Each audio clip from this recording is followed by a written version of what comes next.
নরেনের রিকশাটা ছুটে বেড়াতো শক্তিনগর হাসপাতাল হয়ে অঙ্গনাপাড়া, সেখান থেকে মাঝের পাড়া হয়ে আনন্দময়ীতলা কালীবাড়ি, কখনো বা পোড়ো রাজবাড়ির পাশ ঘুরে চৌরাস্তা পেরিয়ে এভি স্কুলের মোড়, বাঁয়ে করে তালপুকুর রোডে ডাক্তারবাবুদের চেম্বারগুলোয়, কখনো আবার সদর হাসপাতাল। নমস্কার। গল্প কবিতা এবং আমরা শোনাই বাংলা সাহিত্যের ক্লাসিক গল্প, যে গল্পে আছে শিকড়ের গন্ধ, মাটির স্পর্শ আর মানুষের কথা। হেডফোনটা পরে নিন, এবার গল্প শুরু হচ্ছে।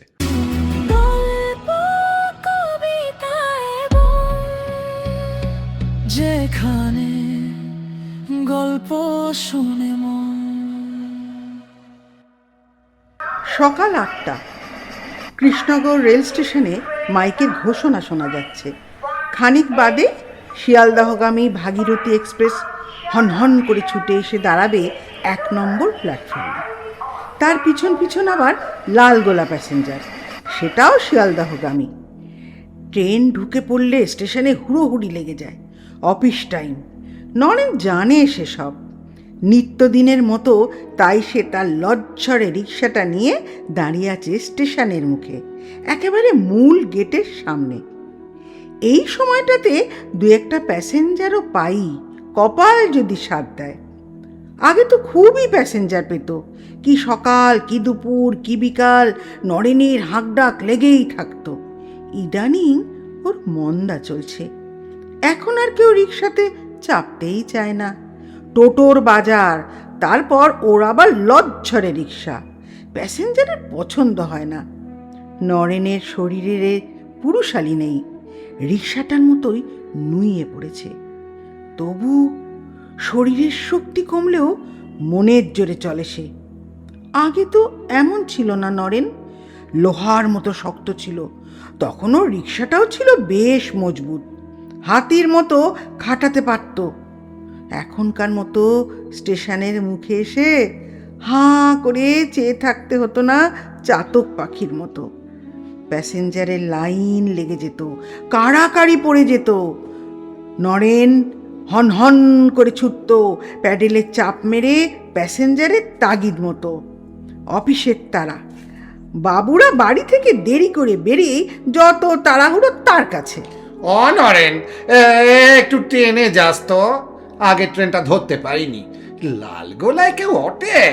জঘন্য, যত সব মুর্শিদাবাদী মাল, গা রিদি করে।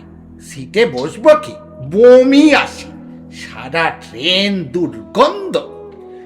মৃণালিনী গার্লস স্কুলের এক দিদিমণি বললেন, ঠাঁই দাঁড়িয়ে আসছি পলাশি থেকে, যা ভিড়, তিল ধারণের জায়গা নেই। রুগীতে রুগীতে 6 লাখ, কলকাতায় ছুটছে সবাই ডাক্তার দেখাতে। কেমন একটা গন্ধ, উফ, আঁচলে মুখ ঢেকেও স্বস্তি পাওয়া যায় না। নরেনও সায় দেয়। তা যা বলেছেন, সাত জন্মে ওদের অভ্যাস পাল্টাবে না। সেসব দিন ছিল বটে। নরেনের রিকশাটা ছুটে বেড়াতো শক্তিনগর হাসপাতাল হয়ে অঙ্গনাপাড়া, সেখান থেকে মাঝের পাড়া হয়ে আনন্দময়ীতলা কালীবাড়ি, কখনো বা পোড়ো রাজবাড়ির পাশ ঘুরে চৌরাস্তা পেরিয়ে এভি স্কুলের মোড়, বাঁয়ে করে তালপুকুর রোডে ডাক্তারবাবুদের চেম্বারগুলোয়, কখনো আবার সদর হাসপাতাল। পাত্র মার্কেটে কেউ বা ব্যাগ ভর্তি বাজার নিয়ে দাঁড়িয়ে আছে, তাকে বাড়ি পৌঁছে দিতে হবে খুব শিগগিরই। ছুটতে থাকে নরেন, সেখান থেকে আবার বাসস্ট্যান্ড, ফের বাসস্ট্যান্ড থেকে প্যাসেঞ্জার তুলে আবার স্টেশন মুখো কিংবা অন্য কোথাও। দিলদার গান গাইতে গাইতে প্যাডেল ঘোরাতো নরেন। রিকশা টানতে টানতে নরেনের তামাটে হাতের পেশি বেয়ে ঘাম ঝরত রূপোর মতো। মাথায় বাবড়ি চুলের ঝাঁক, কপাল বেয়ে চোখে আছড়ে পড়লে হাতের 5 আঙুলের তুরন্ত আছড়ে নিত নরে। সেই চুলের বাহার এখন তার হারিয়েছে। হারিয়েছে অনেক কিছুই। বয়স হারিয়েছে, শরীরের শক্তি হারিয়েছে, মনের জোশও হারিয়েছে, সেই প্যাসেঞ্জারের ধুমও হারিয়েছে। এখন দীর্ঘ প্রতীক্ষায় কালে ভদ্রে 2-1টা প্যাসেঞ্জার পায়ও। ধৈর্য হারিয়ে কখনো কখনো সারা কৃষ্ণনগরের অলি গলিতে সে এমনি ছুটে বেড়ায় তার সাধের পঙ্খিরাজটাকে টেনে টেনে।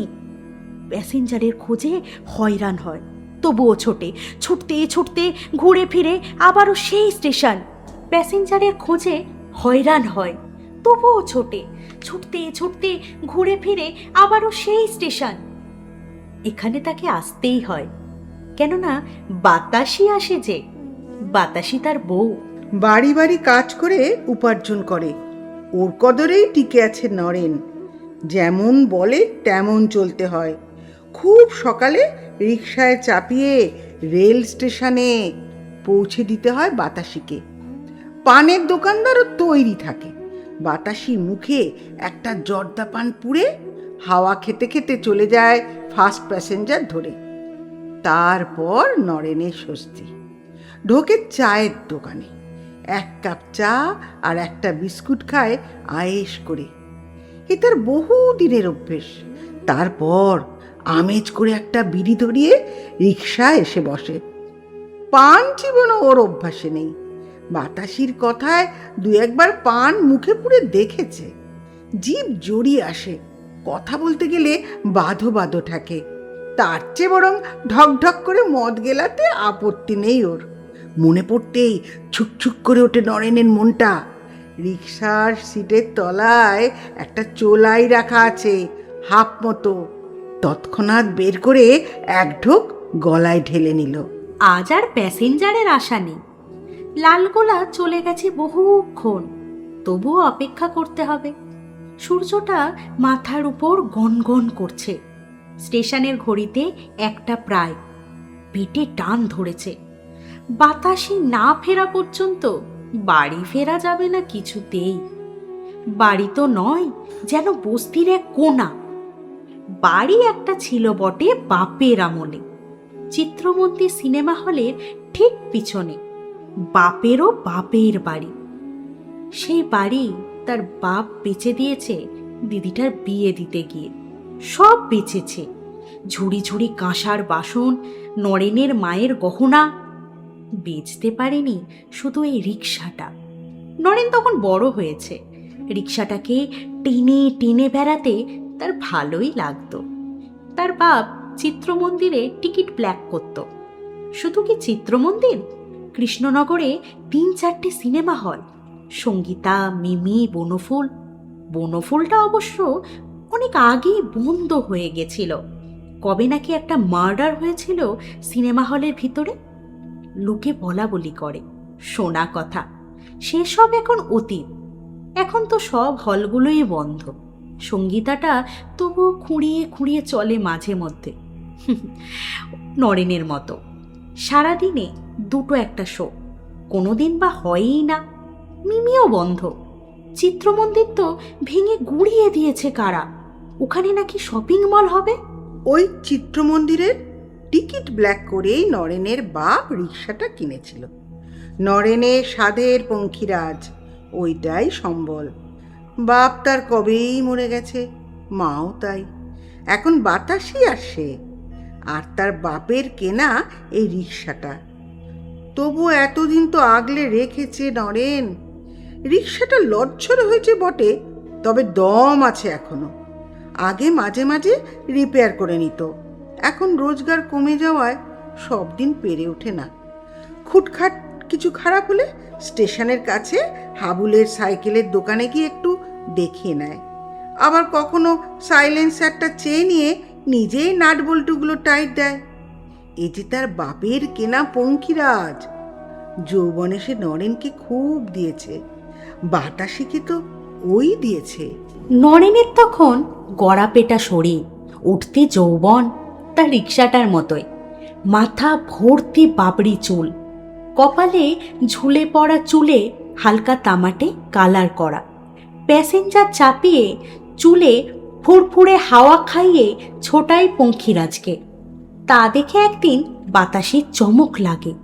পোস্ট অফিসের মোড়ে নরেনের সামনে এসে দাঁড়ায় আর হয়ে। নিয়ে যাবে? স্টেশন যাব। 7:04 ট্রেন ধরাতেই হবে। নরেন বাতাসিকে তার পঙ্খিরাজে চাপিয়ে হন হন করে ছুটতে থাকে। এ যেন এক নতুন স্ফূর্তি। বাতাসি জানতে চায়, কি নাম গো তোমার? নরেন। নরেন কি? নরেন নরেন দাস, এই নারায়ণ দাস, সবাই ডাকে নরেন। স্টেশন আসলে বাতাসি নামতে নামতে বলে, আমি বাতাসি, বাতাসি সর্দার, ও বেলায় ফিরবো, এখানে থেকো। 10টা টাকা নরেনের হাতে ধরিয়ে দেয়। সামনেই পানের দোকানটা থেকে একটা জর্দা পান কিনে মুখে পুরে নরেনকে হাত নেড়ে বাই জানিয়ে টান টান পায়ে সিঁড়ি বেয়ে চলে যায় স্টেশনের প্ল্যাটফর্মে। নরেনের মনের ভেতর কেমন যেন একটা দোল খেয়ে গেল। রিকশাটাকে লাইনে রেখে চায়ের দোকানে ঢোকে।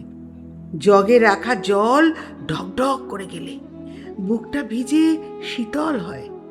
চা বিস্কুট খেয়ে একটা বিড়ি ধরায়।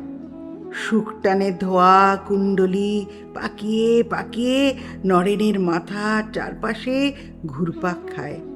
রঙিন স্বপ্নের জাল বুনতে থাকে। বাতাসের ঠেলা খেয়ে ঝিমুনি কাটে নরেনের। বাতাসি খ্যাক খ্যাক করে ওঠে। বাল গিলে আছো? রোজগারপাতি হয়েছে কিছু? নরেন মাথায় বাঁধা গামছাটা খুলে সিটটা ঝাড়ে অভ্যাস মতো।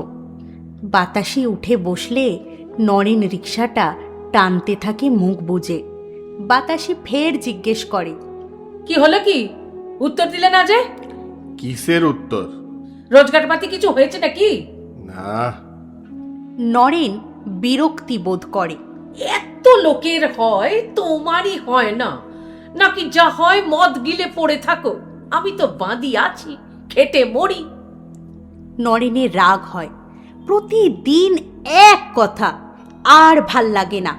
বাতাসি আজকাল ওকে বড্ড বেশি খ্যাচ খ্যাচ করে। ওর উপায়েই সংসার চলে, তাই অত দেমাগ। নরেনের এখন মন্দা চলছে। বাজারে টোটো গাড়িতে ছেয়ে গেছে। শিক্ষিত শিক্ষিত সব ছেলেরা টোটো কিনে চালিয়ে বেড়াচ্ছে। চাকরি বাকরি নেই, কি করবে? একটা টোটোর অনেক দাম, ৮০-৯০ হাজার থেকে ১ লাখ টাকা। নরেনের টাকা কোথায়? বাপের কেনা রিকশাটাই ভরসা।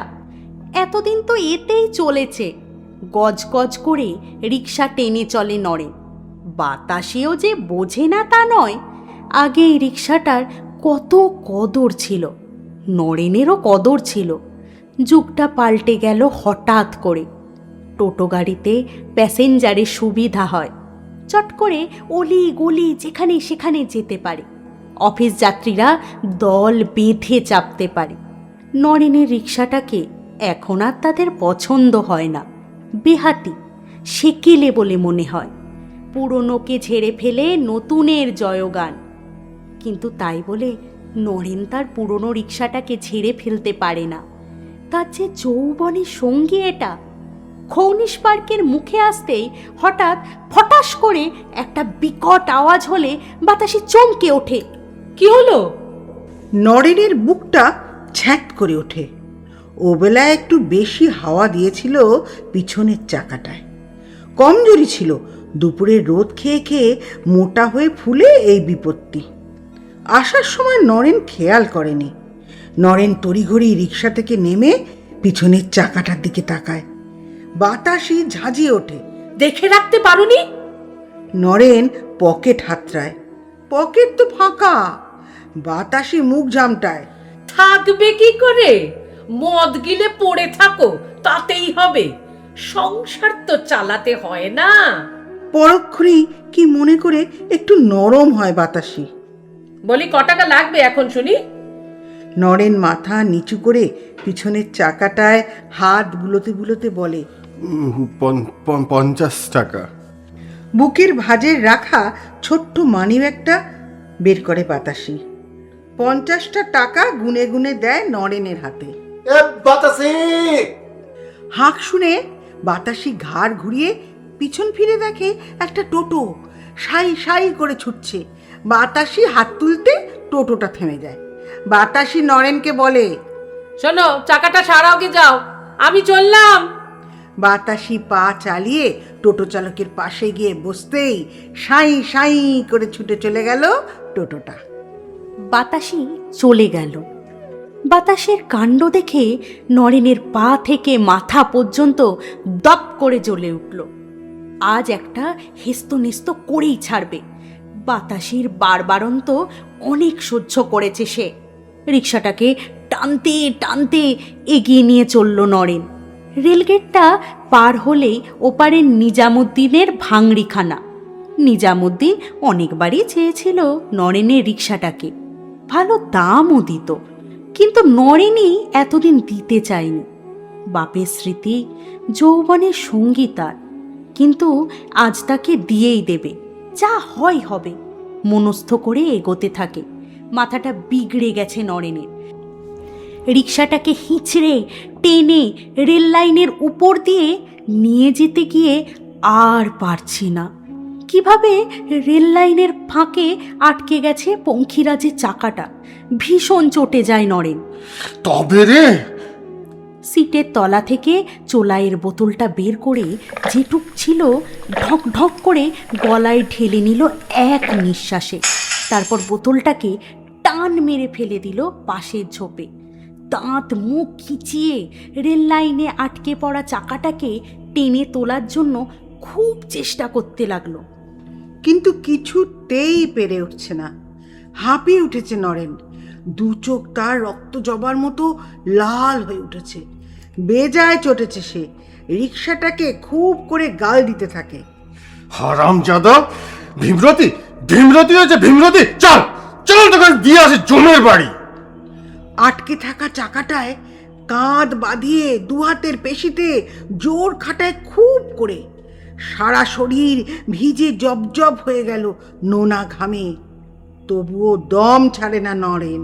হেইও মারি, হেইও জোরসে জোয়ান, হেইও হেইও মারি, হেইও জোরসে জোয়ান, হেইও।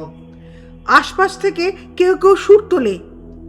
নরেনকে তোল্লা দেয়, তাল দেয় হাতে হাতে। হঠাৎ হই হই রই রই চিৎকারে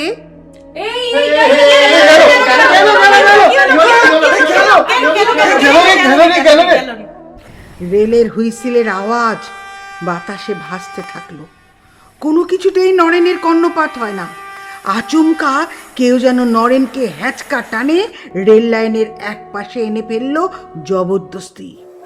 শেষে একটা দুরন্ত ট্রেন হন হন করে ছুটে এসে নরেনের রিকশাটাকে গুড়িয়ে দিয়ে চলে গেল। আর নরেন রেল লাইনের পাড়ে চিত হয়ে পড়ে গোঙাতে লাগলো। আমার আমার পঙ্কিরা, আমার পঙ্কিরা, আমার পঙ্কিরা। গল্পটি কেমন লাগলো তা কমেন্টে জানার অপেক্ষা অবশ্যই রইল। আমাদের সকলের তরফ থেকে আপনাদের অসংখ্য ধন্যবাদ। আবার দেখা হবে আরেকটি গল্প নিয়ে আগামী সপ্তাহে। ভালো থাকবেন।